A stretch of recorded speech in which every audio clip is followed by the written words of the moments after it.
Hello, everyone, and welcome to the latest episode of the Two Fish at the Table Poker Podcast. I'm one of your hosts, Legend of One on Poker Stars. And I'm your other host, East Coast Sam on Poker Stars. And Sam, we were watching some TV for this podcast, as we always do. And Mhm. everyone kept saying, I'm out, I'm out. And it was not Shark Tank, everybody. We're talking poker scenes on television, how accurate they are, how inaccurate they are, how ludicrous they are, how they play a role in the plot. That's the topic this week on our humble little podcast. Yeah, so these are not necessarily stories that are centered around poker, but rather episodes that have poker scenes in them for one reason or another. Some of them, the poker scenes are very important. Other times, it's something that's a little bit more of like a background element. But either way, we're going to be talking about several different television shows, live action shows, animated shows, sitcoms, dramas, and the like to try to see what exactly helps with poker. What exactly is poker serving as a dramatic or comedic element within these stories? Yeah, and and the writing staff for television, you have the showrunner, and then you have writers that will write specific episodes, or you'll have a core team that might pitch in notes or alter things. Every show has its own writing process. You being a writer would know much about how the writing process can vary from person to person. And so you really get a sense of just how well these writers actually know how poker works in real life. Sometimes, the writers have a better idea and the writers are allowed to sort of make the scene seem as real as possible. Other times they show their incompetence or naivete of the poker world. So I think to start off with, we have probably one of my favorite episodes of television of all time, both, sitcoms, dramas, anything.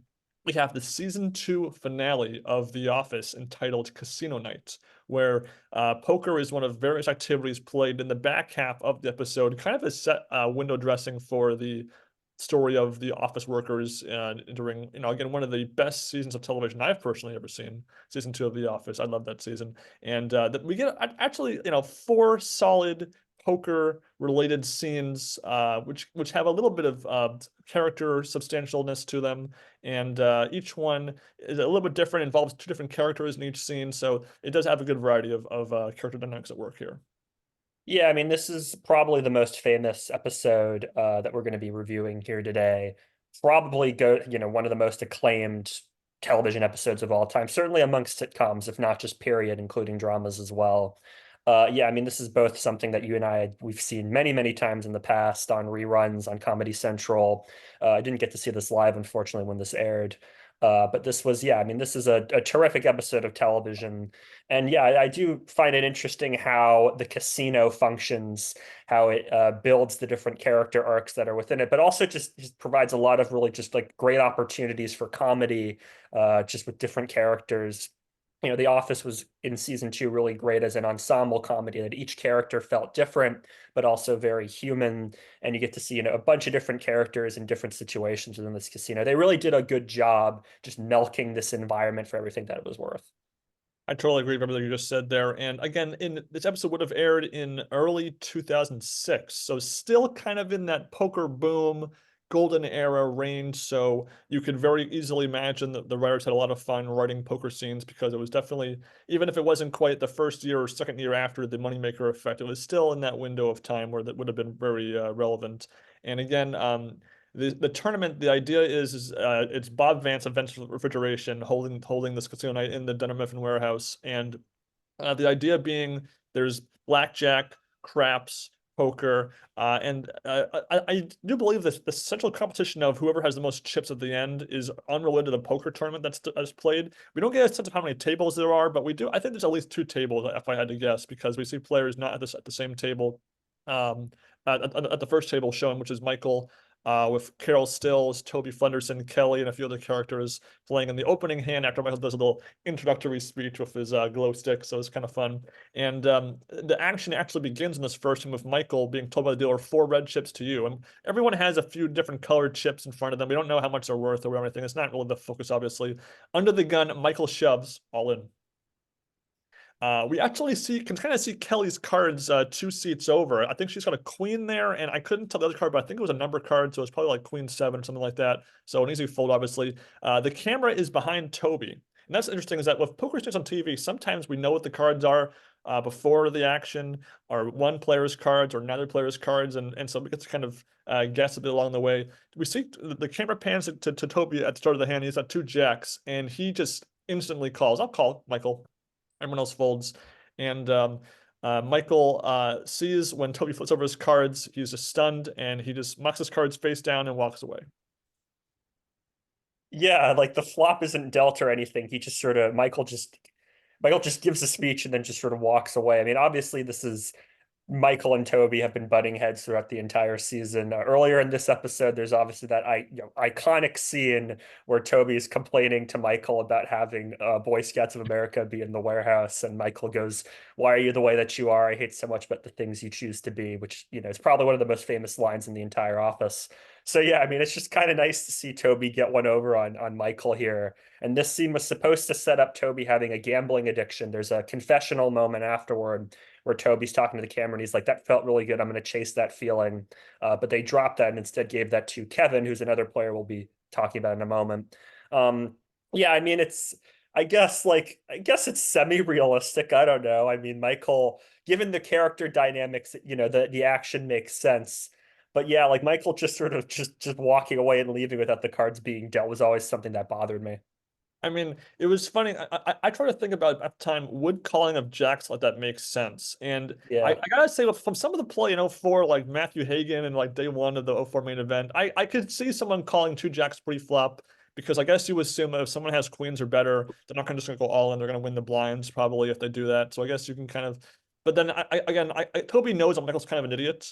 So right. I guess he could believe he has like ace four or something awful.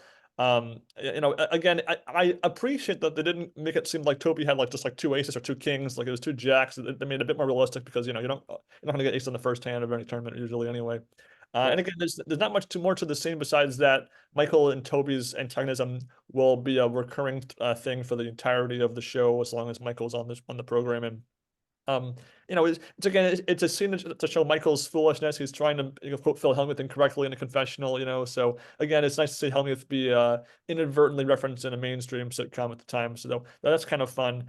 And again, this is the first of four hands. Unfortunately, Toby's not really shown playing poker in the episode again. We think that doubling your stack on the first hand might be relevant later, but I guess that's not that's too much to ask for. Yeah, and then the second hand, I guess you could say hand of sorts, poker scene, because we don't really see what happens in the hand, is that Dwight claims that he can read people very, very well, and that every time that Jim has a good hand, he coughs.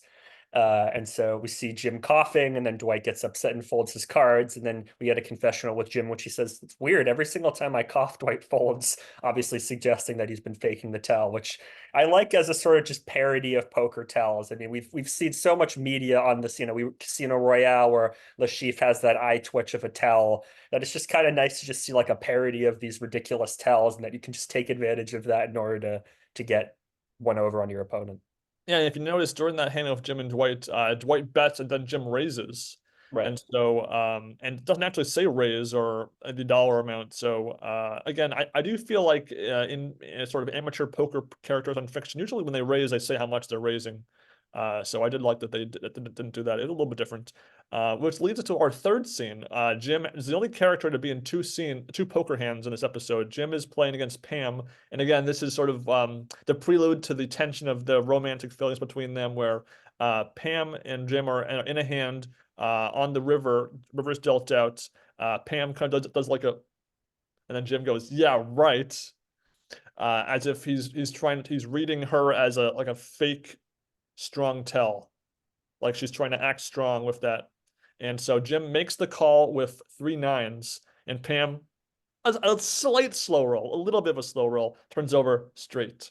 And we only see, I think we see a 10, 7, and a 9. I think that's the third card of the flop, and then turn river. So it does seem like Jim flopped a set of nines, and then Pam must have rivered the straight. And so again, with the 10 giving the straight without seeing the other two cards, it's a little hard to guess exactly what kind of straight she had.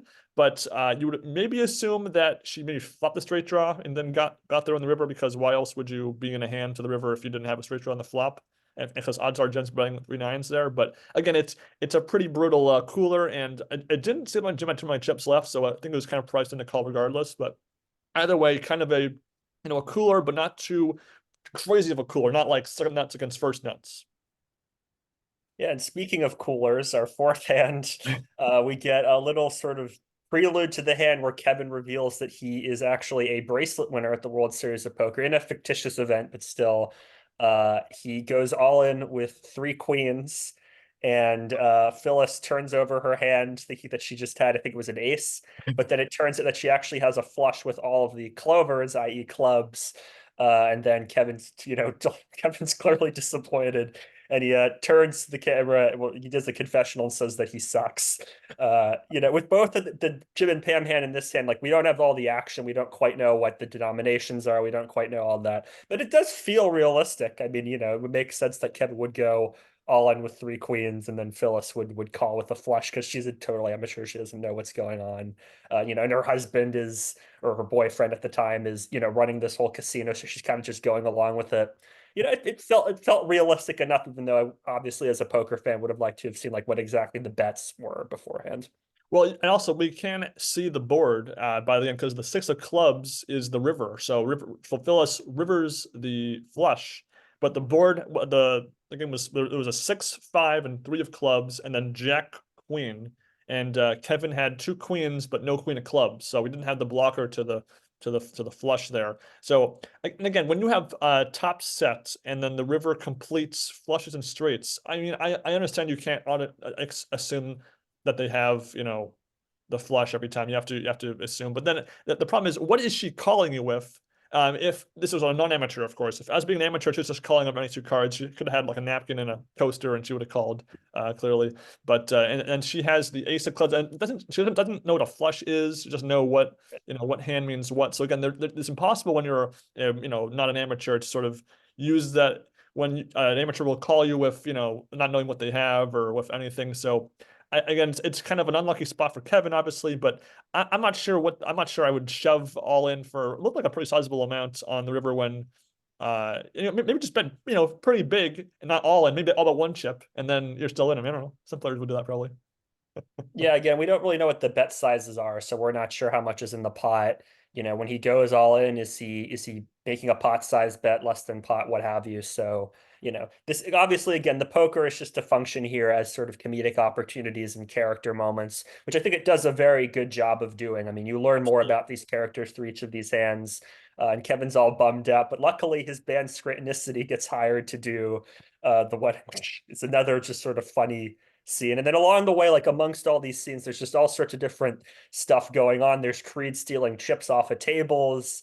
There's, Michael having to balance two different women in his life. For all of one Janice scene. and Gould showing up. I mean, just all sorts of just like really great comedic moments again within this realm of a casino that I think really works. Exactly, and again, the poker is not meant to be realistic. It doesn't embarrass the poker world or anything. It's just fun stuff, Right. and it's more comedy. It's not meant to be taken too seriously, which is what I interpret it as. And Right. again, a good episode. Happy to have discussed it here. And there's a couple other. This is again kind of a similar setup for the next program here, House. So House, a medical show. There's two episodes that we have that really kind of use poker to some degree, one a bit more than the other one in the episode. I've always enjoyed the show House. We started watching it in the middle of season 4 during the new team audition season, and then it wasn't until maybe a year or two later that I managed to watch the backlog of the show, season 2 in particular, on like DVD and or on reruns on TV, like USA Network or something would be airing reruns. And so it was through that way that I encountered the very solid episode of House called All In. Yeah, House was a show that we both watched when we were younger. It wasn't something that, it wasn't like my favorite show of all time, but it was something I really liked. Hugh Laurie does a terrific job as House. Um, I thought season 4 was really interesting with its sort of like almost game show type element of who's going to be on his team or not. The back half of this show not as good as the front half. The formula got a little bit stale. There were a lot of opportunities for the show, I think, to reinvent itself and change, and it didn't quite make advantage of those opportunities. But yeah, All In was a very interesting episode to the sort of, in case you're not familiar with House, the premise is that he's this acerbic, misanthropic doctor whose specialty is sort of rare diseases and diseases that other people can't solve, and it's a patient of the week story. So here's this patient, a little kid who's suffered from this mysterious ailment during casino night at the hospital. The chief of medicine, Cuddy, is supposed to be his doctor, but she is busy with this casino night. House wants to solve the case before Cuddy basically figures out that he's solving the case. So the casino night kind of bobs and weaves throughout the episode, and it functions kind of similarly to how it functioned in The Office, in that it's sort of like a charity tournament. It seems to be just poker. It doesn't seem to be any other games set in like the hospital lobby. So yeah, I mean, I thought this was a really interesting take on poker in this episode. And it's kind of an episode that's kind of halfway between a regular episode and a ball episode. It's kind of like in that middle there because it takes place over one night. And so they don't have to go outside the hospital for other sets for like investigating the patient's home or something, and it's not set during a day-night cycle so that you can see the sunlight out, some whatever, until the very end, of course. And the cold opening happens with the patient being sick on a field trip, and then the second scene is kind of the hospital cold opening of sorts, where everyone's playing at the poker game. Cuddy, House, and Wilson are all at the same table. House is staring down his table mates with his cigar. Wilson makes it $20, 20 chips. Cuddy calls the 20, and then House sort of chooses the scenery a little bit, goes on to a speech about gorillas and testicles, and with the goal being that if someone has weak cards, they're going to get annoyed more easily, which in this case, his speech will be the sort of cause of the annoyance. So he's watching Wilson, and he's getting annoyed, so that's kind of his read on the situation. So House raises. Wilson, as of course House would have assumed, does fold his weak cards, and then Cuddy calls. But then as Cuddy calls, she's getting a notification from a fellow doctor or employee that a patient has arrived in the clinic, and he's describing the symptoms to Cuddy, which of course rings a bell to House to an old case of his that is kind of the background narrative to why he's so involved in this particular case. And because Cuddy's kind of this like during this sort of report about the patient, Cuddy goes all in, and House says, "I'm out."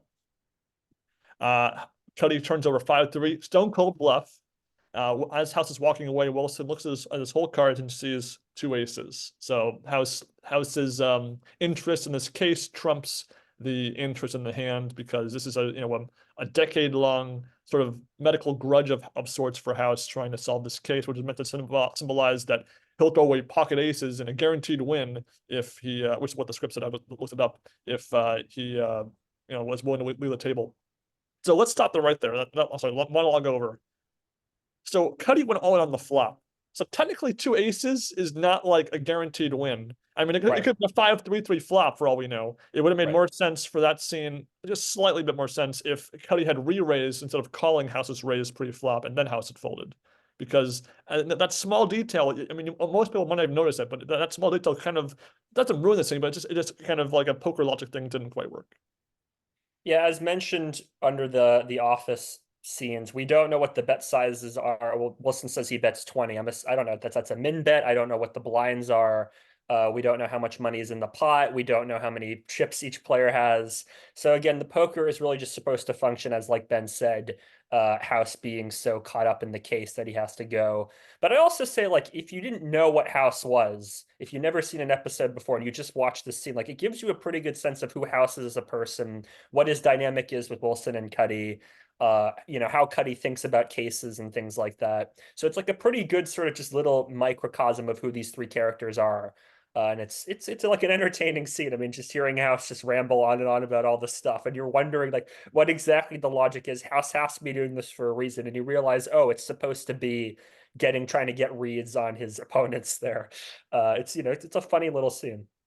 Absolutely. And then the shift of the episode obviously is on House's team solving the case, but sort of a few scenes every now and then House has to keep Cuddy at bay because he lies to his team that Cuddy signed off on them taking over this boy's case. And House has Wilson kind of keep Cuddy at the table so that she can't go to see the patient and ruin his quest to solve this long mystery of his. And so this happens via House calling Wilson on his cell phone at the table and sort of, half code, half successfully, half unsuccessfully trying to gauge the situation as far as Wilson's cars, Cuddy's, table image, her habits, her ticks, her tells. And then the first hand this happens, Cuddy says to Wilson to tell House the blinds are going to 2040 is running low on chips. So we don't know. Maybe the first hand maybe like 510, so it was min raise, and then two levels later at 2040. I don't know. In any case, Cuddy is low on chips, so House is trying to manipulate the situation so that Cuddy can get more chips and therefore stay in longer. So House probes Wilson with questions about what his whole cards are. Wilson says he's got a heart draw. Has two hearts on the board, two hearts in his hand. Cuddy has two pair, Jack 6. Wilson has ultimately 5-2 of hearts, and the board was Jack of hearts, ace of clubs, 6 of hearts, 8 of spades. So the actions on the turn, Wilson puts Cuddy all in. Cuddy calls, 7 of clubs, river, obviously brick, and Cuddy doubles up. Yeah, again, we don't quite know what all of the action was, so it's Jack 6 and 5-3 are kind of weird Five hands to be deuce, going. five deuce. Five deuce, excuse me, are weird hands to kind of be going to battle with, especially with like an ace high board. I mean, like what exactly was going on there? I mean, on the turn with two pair, I mean, okay. I mean, it's not a bad hand, but I mean, it's not a great hand on that board. And then, yeah, I mean, with 5-2 of hearts, I mean, even if house is in your ear telling you to go all in, again, I'm a tight player, of course. Like, you just have the heart draw. And She two could easily unders. have a better heart draw than you. You can't hit, you hit a pair of fives on the river. Of course, you're not good. You hit a 2 on the river. Of course, you're not good. So, like, you just got to fold there, I think, no matter what she's betting, no matter what, how many chips you have. I mean, I think you just got to get rid of those. No, I think the sense is that Wilson is a relatively okay card player from the Yeah. continuity that we established from the show. But Cuddy was supposedly low on chips and was playing with Jack 6. Yeah. Very strange. Not to mention they weren't even table neighbors, so it wasn't like it could have been blind versus blind at this point. Would had to have been someone voluntarily putting money in the pot and then someone else either calling or something. So I'm just surprised these two hands even got in there. And I can buy that total amateur to play those hands at some charity poker event at a hospital. That's not. I don't think that's unreasonable, but I'm just surprised that two people that were supposedly, knew what they were doing enough to sort of be like, acting all bravado at the table would play those mediocre cards in the first place. I don't know. That's just me. Yeah, I mean, I'm with you, yeah. So Wilson loses some chips to Cuddy.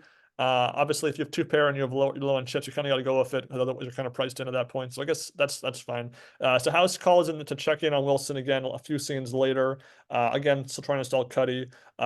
Wilson gets to win this time per House's logic because he has to balance the scoreboard here. So Cuddy has raised, and Wilson has his voice analyzed by House on the phone.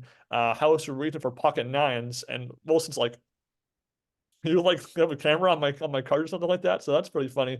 And Wilson ends up shoving and Cuddy folds. And so again, so Cuddy is right. I guess the idea is that this is pre-flop because I don't know, I feel like House would have said something about the board. That would have been a part of the conversation there because if you have nines and the board's like 5 over cards, you're obviously not going to shove. Right. I guess if you have 5 overs, then it'd be a straight in the board. It doesn't matter. Anyway, so I guess it's pre-flop and Cuddy has raised, and so nines again are a very good hand. I think most poker players would say there's no shame in busting with nines in a tournament. Um, and again, Cuddy, she's got more chips, most points, so clearly she could be raising light. I don't think there's anything wrong with that personally. Yeah, I don't think there's anything wrong there. I mean, obviously the whole being able to read his hand over the phone type thing is a little over the top. But granted, Wilson's reaction is very funny. And House is a character that's kind of the point that he's a variant of Sherlock Holmes and that he can kind of just infer that you have, cancer just off of how you limp. So I guess that kind of makes sense with his character. Little ridiculous, but I think it still works as a scene overall. Absolutely, and again, Wilson, it's not a double up for him, but it's still a good chunk of chips to sort of keep both of them at the table so that House can control them from beyond the shadows, which gets us to round 3 of the Cuddy versus Wilson squaring off, where Cuddy is trying to read through the sort of the bro code of Wilson on the phone, saying, I bet you either have 3 of a kind or a pair of threes. And so based on that, Cuddy bets 500, which again, even if the blind were still 20-40, that's still, 12 and a half big blind. It's still a big bet no matter where, no matter how you look at it. At that point, Wilson goes all in. Cuddy calls. Cuddy has 3 9s. Wilson, of course, has Queen 10 suited with a straight and wins it. The board, we only see part of the board, but we have to assume that it was 3 9. I think it was a 3 9 Jack XX. So we didn't see the whole board. So there had Yeah. to have been a 9 on the board, a 3 on the board for the dialogue to make sense. And then if there's 9 on the board, that means there has to be a Jack for Wilson to have a Queen 10 straight with it. Mhm. So we don't know the full thing, but again, it's a set up against a straight, and again, Cuddy could have beaten a set of threes, so that logic makes total sense to me too. Yeah, it makes sense. I mean, I don't exactly know why Wilson gave away, so to speak, that he has threes, but it does work as a scene. It does make somewhat sense. Yeah, and again, you have to wonder if maybe Wilson had time to try to think of like a fake sort of code tell to fulfill Cuddy, because he's playing for hours and hours. It's a long night of this tournament, obviously, as the action in the medical world side of things is happening, and so it's a good little move by Wilson to show that he has some poker chops himself, not just house from the cell phone, and then the medical side of the plot, and then the poker side of the things come to sort of an organic sort of conclusion where both have sort of intertwined more, where every episode of House has that sort of eureka moment. Usually it's House, but sometimes it's Cutner or other characters getting the revelation. House is outside. Wilson comes in saying, "I won the poker tournament." He describes the hand where he says what his hand is at the very end, but he had 2 aces up against this guy named Berman who had flopped a pair of kings on the flop, and then Wilson just calls the whole way down, and then and to disguise the strength of his hand, and then when Berman shoves, Wilson calls off 2 aces and wins the whole thing. And again, slow playing heads up with aces. It doesn't work every single time. A lot of times, like we saw on Game of Gold, where we saw really big hands sort of like, you know, trend things down as far as how aggressive they play those hands. I mean, if Berman had just checked the river, because you have to, I mean, what's he getting called by worse with, then the play would have been all for naught, even though he would have won a title pot. But either way, heads up one pair, it can be strong. So I didn't have too many problems with that description of the hand. Yeah, I mean, we don't quite know how many chips Wilson had, how many chips Berman had, or also, how good of a player Berman was. I mean, a lot of people overplay top pair, myself included. So that, it's within the realms of realism, right? It's like neither Wilson nor Berman are professional poker players. It kind of makes sense. And obviously the whole purpose of that is to just give House the revelation he needs, that it's this particular disease, and goes and saves the day. Erdheim Chester. We're going to test for a test that we already tested for because it was hiding, it was slow playing us, and therefore that's the diagnosis. Exactly. It's clever, even though I don't think that disease has ever been reported behaving like that. But nonetheless, I can thank Polite Descent website for that knowledge. And so there's a second episode of House in season 2, ironically, entitled House versus God, where a poker game is kind of like a part of the major secondary plot of the episode. Again, not really tied into the medical plot originally, and then it ties in vague, sort of connectedly a little bit to be a bit more of an organic spawning of the plot here. It's a House holds a poker game, and Wilson wants in, and the patient supposedly hears God, and so he tells God wants you to invite Wilson to your poker game. And so there is a dedicated scene in the middle of the episode where Wilson comes to House's apartment to play in the game. Yeah, so I mean, this is established at the beginning of the episode that Wilson isn't invited to the game, and then it's this sort of faith healer Christian guy who becomes sick, and House has been previously established as an atheist. So that's really sort of like where the tension is. It's like this guy knows everything. He's laying his hands on people and curing them.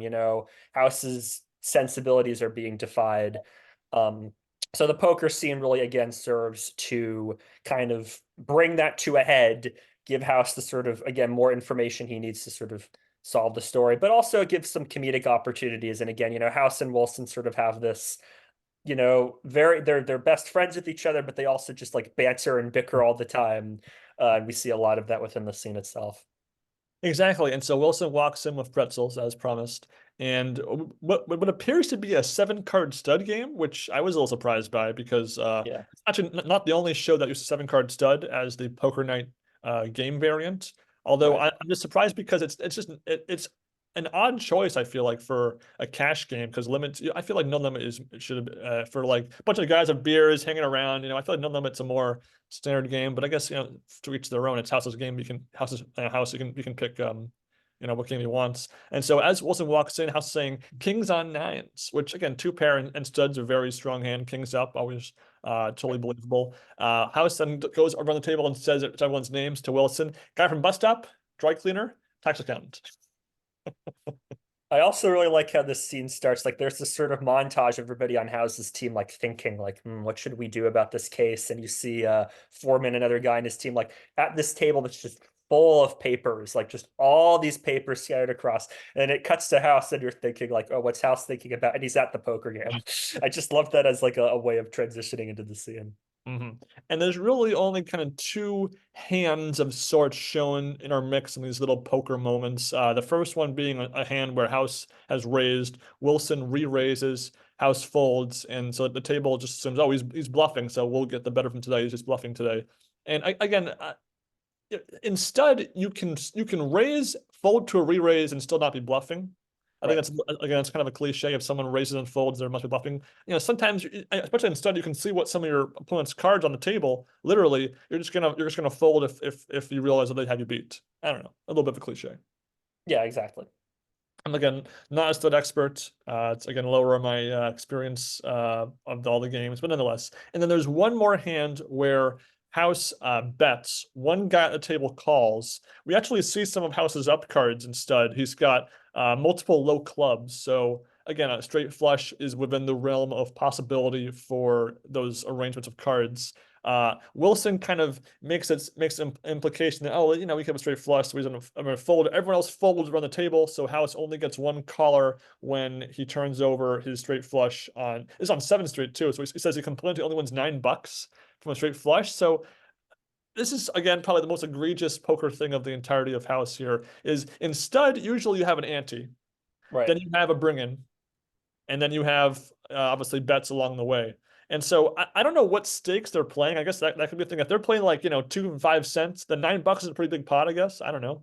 But concerned that everyone at the table was still in the hand by 7th Street, I just have no clue what how he could only have won $9 in that hand.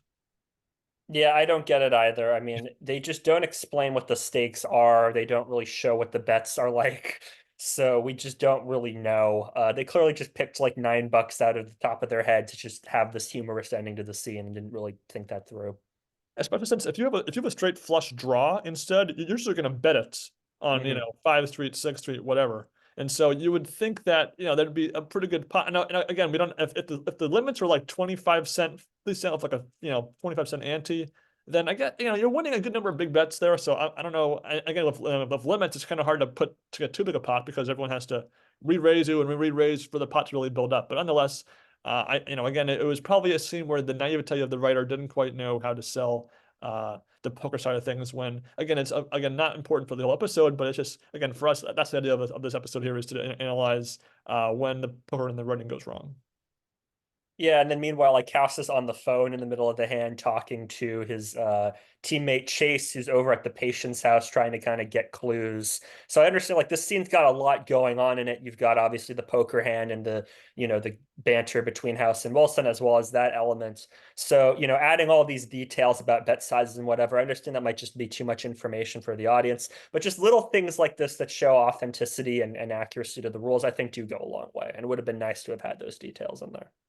Absolutely. And again, this scene, this poker sequence is really meant to get to us to the point where House discovers Wilson was living with a patient of his, a cancer patient that was healed by the faith healer. So again, it serves that purpose, but and it does just fine. Again, one of the subplots of this season of House was Wilson's divorce. He was briefly a roommate of House for a few episodes. He moves out. This is and we learned in this episode this is the method by which he moved out. It was not getting his own place. It was moving into this cancer patient of his. Right, exactly.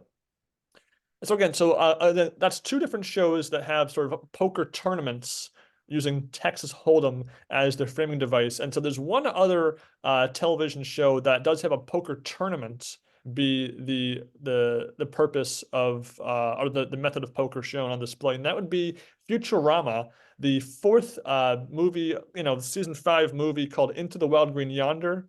There's a good 5 minute long sequence in the first fourth of the movie. These were movies that were eventually broken into 4 half-hour chunks that would go to air on Comedy Central and sort of a 4-part episode movie. And so this is sort of I think the 16-minute mark of the first episode of that, at the 3009 Universal Poker Tournament. Yeah, Futurama has been a show that I haven't seen a whole lot of because it's also been on and off the air like 5 times now. Like I think it's just being revived again. Yeah, right now Uh, it's on right so, now. so yeah, I mean, but what I have seen of Futurama, I have really liked. I think it's a really really funny animated sitcom, and this scene was like this just really made me laugh. I hadn't actually seen this scene before, so this was really fun for me to watch. Yeah, the 4 movies that were sort of made in the late 2000s after the show's original cancellation, I really liked the first one. It was called Bender's Big Score. That is by Mhm. far for me the best one. I think most fans would be in universal agreement that that's the best of the 4 movies. This one is probably third best of the 4. It's kind of disjointed, and there's some laughs along the way, but there's some plot details I really didn't care for, and some structure problems I think I had. But it's funny for the most part for those 4 films. The first quarter of these films are often the funniest because it's before the plot gets sort of fully going, and so they just kind of have some fun stuff happen. And this is a good example of that. The prelude to so this scene is that Bender has this lucky charm on him, and Fry has uncovered this sort of society of like sort of it's like a parody of like conspiracy theorists. So he has acquired the power with this like metal hat to read people's minds, or sorry, he has the power to read minds, and the hat blocks the power, so it's not constantly in use, so we can kind of regulate its use. And so you kind of have 2 people with distinct advantages, and 2 of the main characters squaring off for $1 million, which obviously by inflation would probably be like 2 cents today. But in any case, and it's hosted by the disembodied heads of Penn and Teller, or in this case, just one of them because Teller is dead.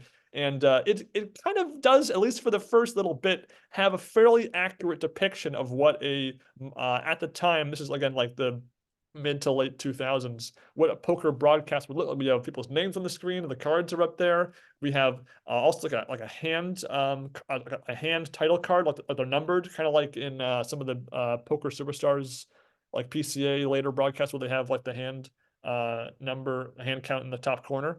So again, Right. that's pretty cool, and we kind of have some good comedy based upon some cliche poker players at the table. We have like Tex Connecticut, the pride of Kansas City. That was a good little joke there. And so Penn and Teller are sort of in the commentator booth talking about the action as it happens, kind of looking along Norman. So it's a fairly good little parody bit there for comedy. Keep in mind that Teller's comic persona is that he doesn't say anything, so his head Exactly. is just floating at the top of the jar, and then it would cut back to them every now and again. And there's like birds eating Teller's face and just all sorts. Every time they did that, that made me laugh. And just yeah, like it's just like a great parody of poker commentating. They introduced the tournament by saying, we're welcoming all the viewers who fell asleep with the TV on. Just all this like banter just is just really funny. I really liked it. Yeah, and so we actually see a montage of a few hands take place. The first one being hand number 1, where we have a couple of the non-important characters playing, Queen 9, pocket 8s, Jack 10 suited. Again, totally normal. You don't see like 10 deuce out there. That's good to have some fairly playable hands.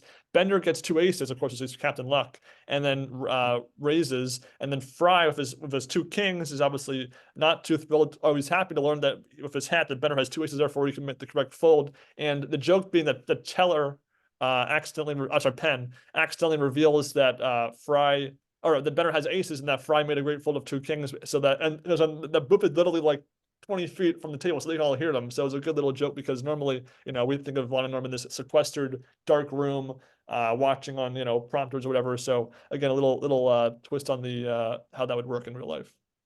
Yeah, I had no again, I had never seen this scene before, so I had no idea how it was gonna happen. Like when the camera just panned out and there's just Penn and Teller just sitting 20 feet away and everybody folds, like that was just so funny to me. That was really great. Yeah, and then there's a quick montage. Fry wins one hand, number 6. Bender wins hand number 13. So again, it's meant to establish that those two are going to be 2 of the big stacks because they each have their unfair advantage. The table, we see a Harlem Globetrotter was also at the table. We see Lur, one of the I guess fan fave aliens that has appeared multiple times on the show after the original and like the pop episode or whatever.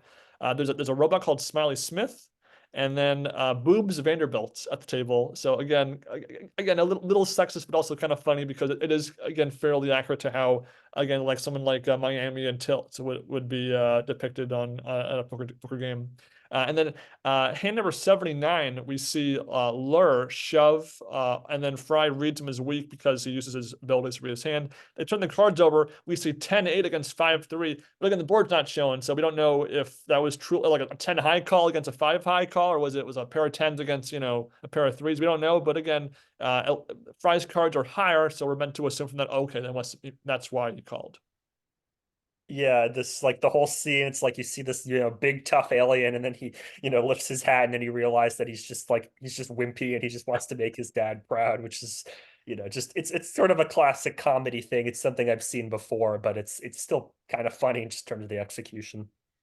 And then the next hand shown, we're told we're now 19 hours into the game. Bender gets 7 deuce, and it's supposedly his first like bad deal of the game, which of course is ludicrous, but it's a comedy, so you just kind of roll with it.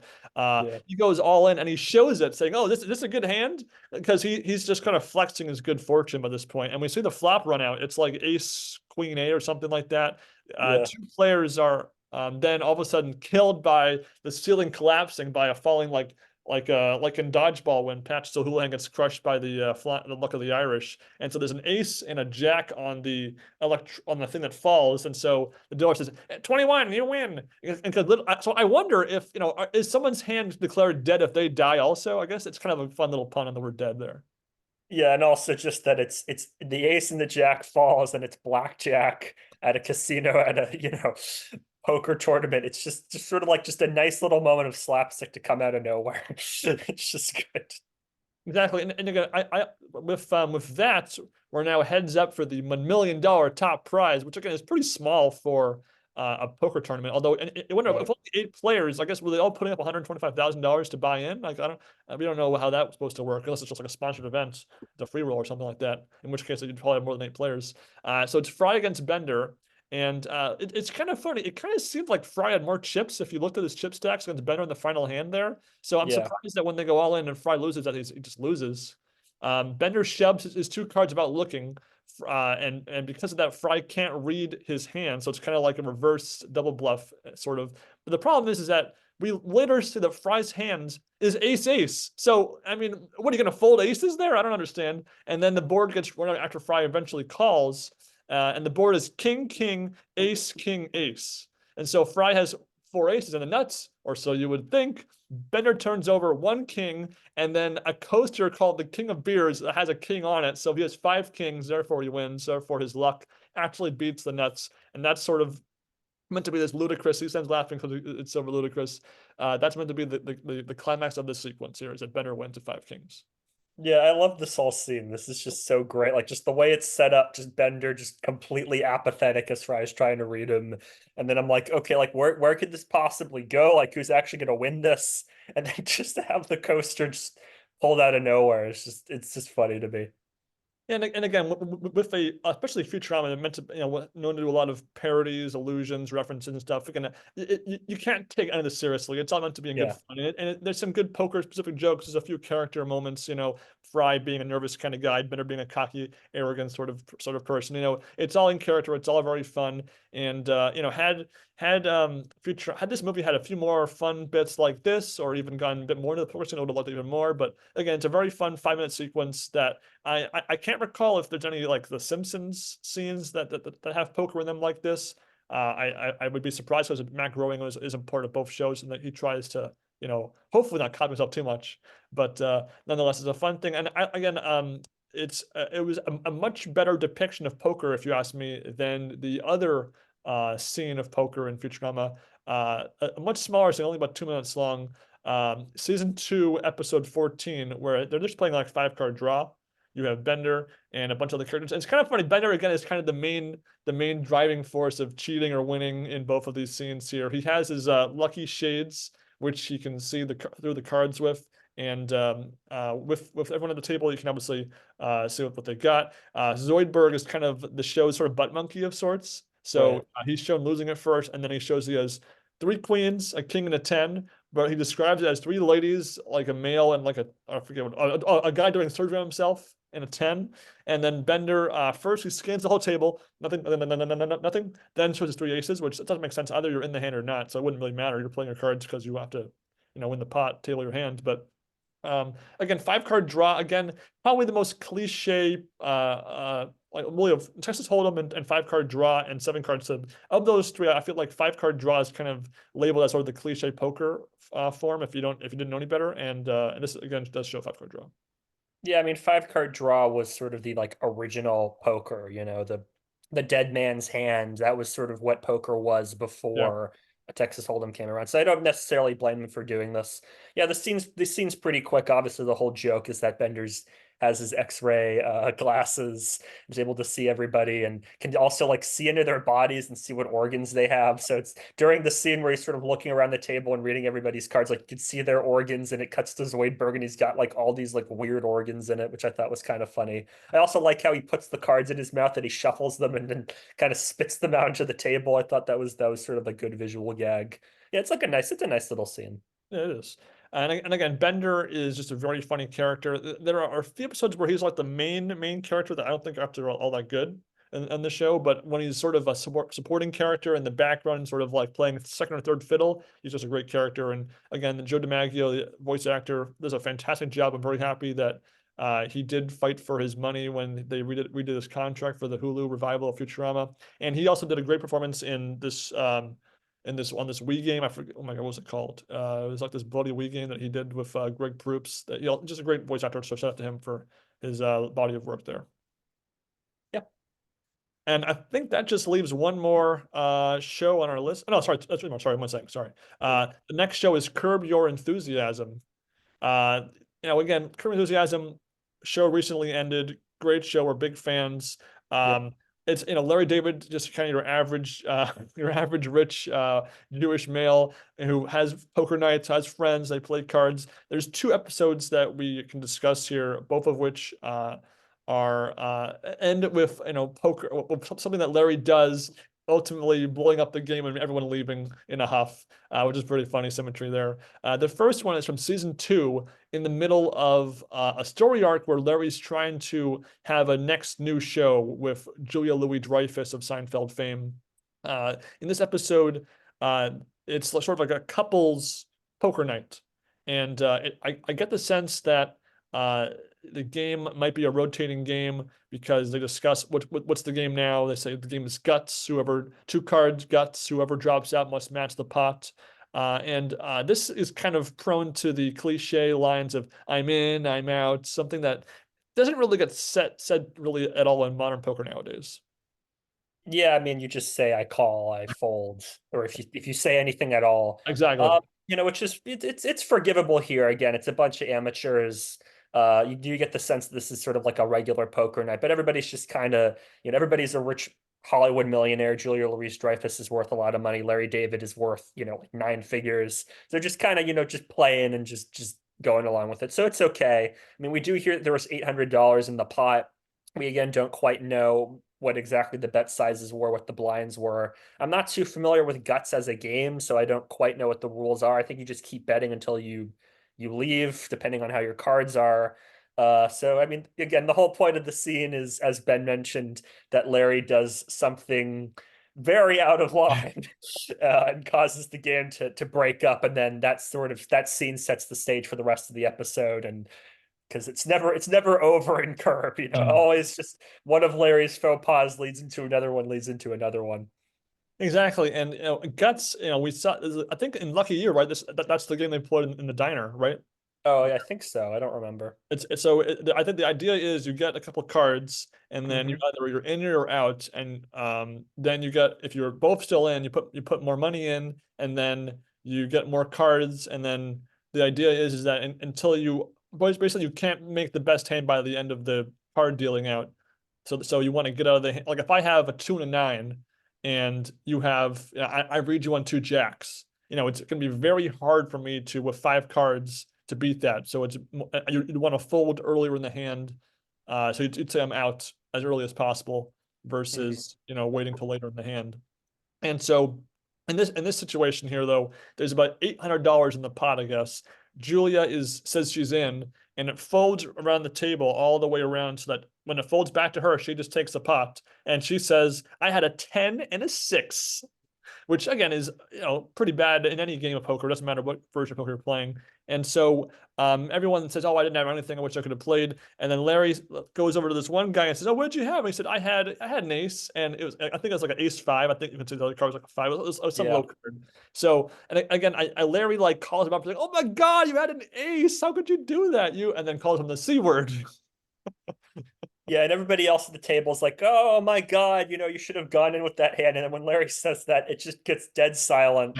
And everybody, and again, it's played really, really well. Like nobody like starts crying or anything, but you can tell the guy who's been called that is upset. You can tell everybody else is just like, "Whoa, what's going on here?" And then everybody eventually leaves. Larry leaves.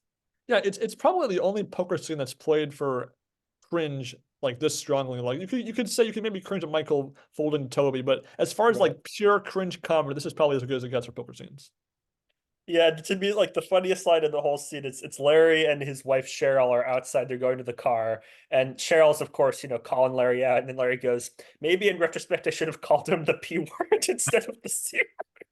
Like that would have been a whole lot better." Oh man, that's bad. And again, an ace five in guts. I mean, I guess it's ace high is better than king high or worse. So Right. any pair you're behind, a better ace you're behind. But I guess if you're gonna get more cards, then I guess I don't know, whatever. But it's not. I guess if it was like ace 10 versus ace five, I would say we really should have played it. But I can't for $800. I can't say anyone should play ace five in any form of poker that strongly. Yeah. Which leads us to 3 seasons later in another old-time favorite episode of mine, Kamikaze Bingo, where the scene is 6 guys playing poker. Larry David, Jeff Garland's character Jeff Green, a few other guys, including sort of like the brother-in-law of a character from earlier in the episode, Yoshi. They're playing what appears to be 7 card stud. So again, much like House's poker game, it just kind of seems like the older white males like to play 7 card stud, I guess, on their home games. I guess I don't know. One Larry's seen beating Kevin, who's the brother-in-law of Yoshi. His straight with Larry has a flush, so he wins that pot. And then all of a sudden, Kevin's wife comes in saying, "Yoshi tried to kill himself. He's in the hospital. We got to go." And so the real cringe part is the guys, once he runs out of the house, they decide, do we stay or do we go? And obviously the normal thing would be to leave to respect the house, but they all give these like excuses, which are pretty funny. Like, there's a pizza coming. I had to call out of work. I had to my wife is, blah. And so they decide to actually play and have beer and smoke and laugh, and just this montage of them having fun. And then Kevin returns and is of course upset at them. Yeah, it's because all the excuses, like they do kind of make sense. Like they don't know what the alarm code for the security system is. They have ordered a pizza to the house. Like all that kind of like makes sense. And then they also say that Yoshi has attempted suicide. He has not committed suicide. So Right, he's which means still alive. So therefore it's gonna be good. It's gonna be all okay. And then there's like this nice little montage of everybody bantering, smoking cigars, and then Kevin shows up. And he's appropriately very, very mad, and he kicks everybody out. It's just a great moment. And Larry complains that he was up like $400 in the game, which again, I wonder what the stakes could have been if 7 cards maybe like 10, 20 limits. That's 20 big bets. That's still pretty good. Yeah.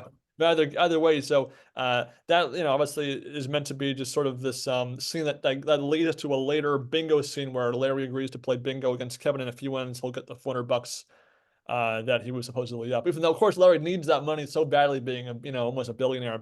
I mean, pretty funny. And again, so 2 different power scenes, both cringe comedy through the limits. Larry, he's not the only one in the suicide conversation to be. I mean, he's we know that he's the cause of why he just tried to kill himself. But as far as why the game ends, he's 1/5 to blame. Yeah, and I love that as he's walking out, he's asking Kevin, did Yoshi mention me? And Kevin just goes, he's got tubes down his throat. And also the guys are explaining like we didn't know what the alarm code was, and Kevin goes, "My house doesn't have a security system. You could have just left." It's just Exactly. great. It is great. And so with those scenes and Curb done, we have two more scenes to discuss here. We have Breaking Bad, season 1, episode 6, Crazy Handful of Nothing. Another great episode that introduces Tuco to the to the Breaking Bad world. This is sort of a scene that's sort of meant to be like sort of not so subtle foreshadowing of what will be in Walt's hands later in the episode.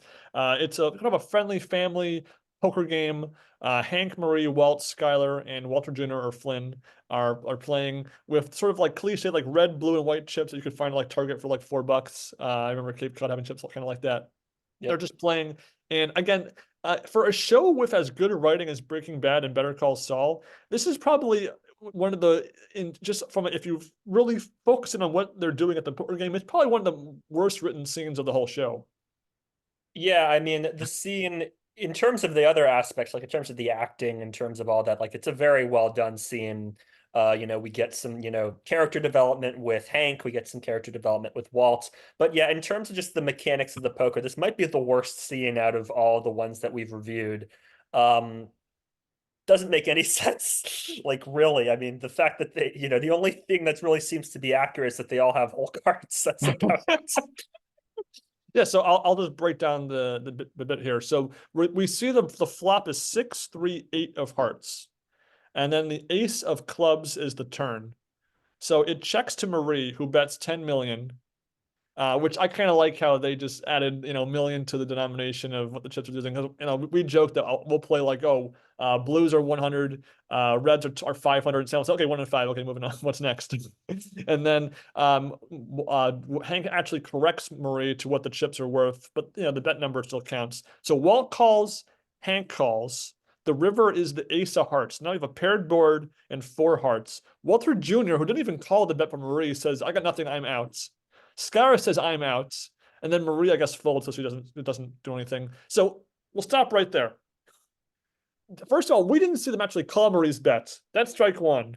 Number two is if you have nothing, you don't say you have nothing. And also nobody had bet yet. You can just check. Now I understand that in like cash games you can just sort of like fold if no one's bet if you have nothing, whatever. But that wouldn't happen 3 people in a row on the river. That just makes no sense. All right, back to the action here. Walt then goes all in. Hank ponders, thinking, "You got a flush? You got a heart?" So he folds, and then Marie creates, does a poker faux pas of revealing players, mucked or face down hole cards. So Hank had folded ace king. So in other words, he had top trips, top kicker, and then picks up Walt's cards showing 7-2 of spades. So again, literally nothing. He had a backdoor straight draw on the flop and literally nothing else. And so again, the idea being that Walt, I guess, called the turn bet from Marie, and then tried to bluff Hank on the river. That just did not make sense to me in the slightest. Yeah, it doesn't at all. I mean, and obviously, like the cliche of having him have seven deuce there at the end instead of 8-4 or whatever. I mean, it just doesn't make any sense. Again, the whole dynamic is to show that Walt is, more devious than Hank gives him credit for, and Exactly. as well as to provide, some natural excuses for exposition that, we learned that Walt's, having a substitute for his job, and Hank talks a little bit about Archuleta, who is the janitor who was arrested for drug possession and things like that. I get that's what the scene's intended to be, but yeah, I mean, they could have just read the Wikipedia page for poker rules, or just had somebody talk to them about how to use poker in media, and that would have been I know, and again, if you had gotten rid of Walter Jr. saying, "I got nothing, I'm out," if you just already been out of the hand, that would have fixed, and right. or that probably kind of fixes a lot there. But uh, Yeah. that was pretty painful to watch. Hmm. I didn't. I guess when I was younger and watched this episode the first time, I would have kind of realized that it didn't quite make sense, maybe, but it didn't bother me as much back then. Obviously, when I was younger, here it stands out. And again, um, Vince Gilligan, if you want to write a poker series show that is accurate, I will forgive you for this scene. But until then, I will hold this against you. Yep, I'm willing to pitch you some ideas, Vince. So just give me a call. I've been published 12 times for creative writing, so give me a call. Give me a job. Now, to be fair, he does get a little bit of goodwill back with how he writes or how he's, a part of the next show in the Breaking Bad universe, Better Call Saul, season 5, episode 2, 50% off. Is actually a bit more realistic, but it's still pretty bad. Scene with Domingo, Nacho, and Lalo playing poker in, I guess, another kind of cash game type deal. We see the action for one hand in particular here. Domingo calls a bet, and then Lalo bets 200. So I guess it was calling a turn bet, and then the board, I don't know. And then Domingo ends up folding. Lalo reveals 7 deuce, of course, and Domingo's cards get turned over by, I think, by Lalo, 8-8. So he folded a set, and we see the board. It was 6-4 queen 8 ace. So Domingo had, I guess, turned or flopped, depending on which way the board was dealt out, a set, and he had the fourth nuts because 3 aces, 3 queens, and 7-5 straight. And so obviously this is one of the few times where we have a character or logic explanation for why a person makes a fold like that. It's kind of the underling folding to the boss to not piss them off, because you kind of have to do that in that spot. And Domingo is kind of like the third from the top, in the hierarchy of this in the organization. I almost feel like if it had been Nacho, he might have been, okay with calling there, because it's one thing for his underling to do it, but for him to do it, it sort of shows his sort of manlyhood, his power. But Domingo, I think, correctly makes the fold from a political standpoint, not from a gameplay standpoint. Yeah, I mean, they established thus far that Lalo is just not to spoil too much. You haven't seen Better Call Saul. That Lalo is just like a badass who you just do not want to screw under any circumstances. Like the scene starts with Nacho trying to tell him something, and again, Nacho's like one rung below him in the hierarchy, and Lalo just turns to say, "Shut up, while I'm in a hand. We're just gonna play poker here." And also, the scene serves as a little explanation for Domingo's nickname Crazy Eights, which is established in Breaking Bad because he misplayed the sand, which I kind of like. It's like a nice little way of introducing that nickname without being too blatant about it. And then the episode continues from there with Domingo, unfortunately having a run-in with the police. Again, I don't want to spoil too much. Which sort of sets up the rest of season 5. So again, like sort of on a dramatic level, this scene works. And, again, has been mentioned on a political level, the scene works. But obviously you can imagine that a lot of poker players would hang on to their set of eights there. Yeah, especially since, again, either you got rivered by a straight or Mhm. rivered by, I guess, instead of ace. Again, we don't see which way the cards were dealt out. So either the ace or the 6 was the river. And Mhm. so if you flop bottom set, I don't know. I feel like you'd probably go broke there. But again, with these hands, usually it's the action gets to the river before the dramatic sort of do I fold or not happens. Whereas you might think in rounders, when Mike has the 2 kings, he gets it all in pre-flop. And so again, it's kind of a polarizing thing where either the big action comes pre-flop or on the river, not usually Right. not usually in the middle there. And I think that covers this roster of scenes here. So again, the selection process we did was these were all shows that I was very familiar with. I know in Sam's case, you hadn't seen a lot of Futurama, but these were all shows that we've familiar with the characters behind the hands. I had seen all these hands at some point in time. I had a very nice bunch of Redditors provide me, when I asked for any help here, a list of other shows that have poker scenes. And so maybe in the future we could always use that list and go down to shows that we have not seen before and sort of try to compare shows that we have seen before versus shows we've never seen before. That's an idea in there. But overall, again, with these, how accurate a TV show depicts poker, not going to make or break the show or the scene of the episode. It's just, for me, it's just fun to nitpick these little things and see how well it stacks up to reality. Yeah, I mean, I think these episodes demonstrate how you should use poker in media as a way of building characters, building tension, uh, serving as fulcrum points for the plot rather than your plot just being about poker, right? I mean, we've reviewed the movies, in the past that have had poker be major central elements throughout the entire thing, and let's just say they're hit and miss. versus these episodes that just have poker just sort of as a fulcrum point within the action. I think that can help a lot better with a lot of different forms of media. So if you're a creative writer like myself out there, my advice is that's how you should use poker if you're going to tell poker stories. You don't have to have the whole thing be a poker tournament, just have a poker tournament be one scene that you can use as a crux point within your media. And I'm definitely curious to see what other shows are like. I can think of maybe like a couple other of examples of shows that Ben and I have seen, or at least that I've seen that have poker in them. But I'm curious to explore other shows as well. So if you have any suggestions, feel free to leave a comment on the Reddit thread Ben posted, or you can post down below if you have any ideas for other media we can review. And again, post your thoughts on any of the shows we discussed. Did you Yeah. like the shows? Did you hate the shows? Do you think those scenes were as good or bad as we thought they were? Let us know. Happy to hear from you. And we're recording this. This is April 26th, which means we are actually only a month and 2 days away from the first event of the 2024 World Series of Poker, the 55th annual one, actually, at that note too. Hard to believe. And so even after all of the fun we had in Vegas last summer, checking out some great poker action and being a part of the poker world. It's hard to believe that we're already this close to the next season.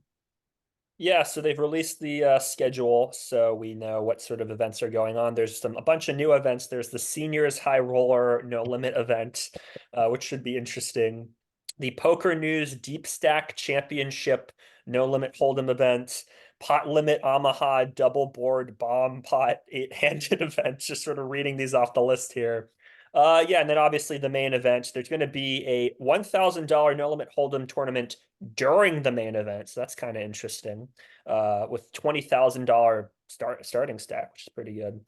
Yeah, so I mean, we'll just have to see who exactly signs up. Obviously, all the big names will sign up, and we'll obviously keep our eye on the action and give you updates as WSOP goes on. Unfortunately, it looks like Ben and I will not be able to be actually in Vegas this year, but hopefully we can get back in a future year and have some fun there.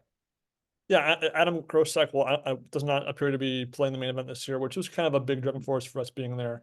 Obviously, if we could, anything can happen in the world, obviously, but I think I'll be one listening here. Assume we will not be, and if anything happens, we'll let you know. But obviously, not to be the case now. There are a total of 99 events in this World Series, and so I want to ask you: is that too many, or do you think it's okay that they keep expanding the number of events every year? The more the merrier. I mean, I think it's totally fine to have as many as you want, have different variations of the game. You want to get as many people into Vegas as possible. I'm sure the Las Vegas tournament people are thrilled to have all these tournaments. But yeah, I mean, I'm totally fine with it. Have six max Hold'em, have Raz Hold'em mixed events, whatever you want. Have you know, PLO with 5 card draw. Like, I don't care. Do whatever you want. As long as people are happy, I'm totally cool with it. Yeah, I mean, I guess my only caveat is, I guess if each event is its own unique beast, I'm fine with it. But when I see like 3K Hold'em event, 5K Hold'em event, 7K Hold'em event, 10K Hold'em event of the exact same, speed and like otherwise, if the bind is the only differentiating factor besides like a high roller, I guess I kind of cringe a little bit there. I'd rather be, some unique fun formats, because poker is a game and a sport, and games are meant to be diverse and unique and stuff. And I think it's fun to have an events where the pros don't know exactly what to do, much like an amateur might know. So it's kind of a fair playing field of sorts. I don't know, just things like that. Yeah, I mean, some of the events are more interesting to me than others. The flip and go event I think is a little silly. Like what's next? Like you pull a ticket out of a box and that's like your starting hand or whatever. Like, I don't know. Um, yeah, I mean, in terms of like events that would play, obviously I don't have a high discretionary income, so it'd be these, lower buy-in events. Which again, I'm fine to do. If you want to have the Colossus, that's totally fine. You want to have, I'm fine with having like a 3K Hold'em event, a 10K Hold'em event, and then like a high roller. I'm fine with having different buy-ins, even if the structures aren't different. But yeah, I mean, more diversity is I think better. Having, some of these underrepresented games. Maybe have Guts one year as a bracelet event. Who knows? Um, some going outside the box a little bit is I think more interesting than having, 15 different Hold'em events and you have to do a headstand on one of them and there's 5 hour levels in another one, have some more diversity of game selection there. Hey, I'd play a 5 hour event. I would play that. That way I could never lose. Oh, that'd be fun. Um, I think that just about covers everything. I think one of our next tasks here for the podcast will be we'll do a let's watch of the live coverage of last year's main event that has you, me, or me, or both of us in the action. That way we have it sort of kept for forevermore, and so that when Put or Go inevitably gets rid of the live feeds of this last year's main event, we have those moments have to be solidified forever.